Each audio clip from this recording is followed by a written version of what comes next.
मंत्री नैतिकता नहीं ये सरकार नीति नैतिकता नहीं जदि नीति नैतिकता था 13 जन रोगी मले कटक एससीबी रे जे सरकार अंडर रे जो मेडिकल चलुची से 13 जन रोगी मले निया लगी रोगी मरीगले मंत्री इस्तीफा देवार असुविधा कौन से नीति नैतिकतार प्रमाण दिंतु से सरकार से दलर नेता माने जेतेबेले विरोध रे थिले जेतेबेले डिमांड करथिले आमर पूर्वतन मुख्यमंत्री नवीन पट्टनायक महोदय सेतेबेले सांगे सांगे मंत्री को रेजिग्नेशन द कहउतिले आपण माने देखिचंती गोटे प्राइवेट हॉस्पिटल ले निया लागिला सम हॉस्पिटल ले सेठी सेतेबेलर पूर्वतन मंत्री अतनु सब्यसाची को रेजिग्नेशन द पड़िथिला एवं तार मालिक को जेल जीवा पड़िथिला एटे किछि एक्शन नाही तले तलिया कर्मचारी 2-4 जन को सस्पेंड करदेले सरकार का ड्यूटी खत्म हो गला सेठी सस्पेंड करंतु से सुपरिटेंडेंट को सस्पेंड करंतु से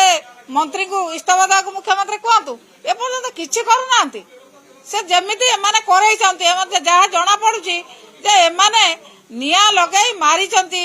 एमाने सेतरे संपृक्त अछंती सेही भली भाबरे से व्यवहार करचंती एपर्यंत मंत्री इस्तीफा दउनांती मंत्री को इस्तीफा देवा पई आमे दाबी करछु जे पर्यंत इस्तीफा न दैचंती हमर ए कार्यक्रम गृह रे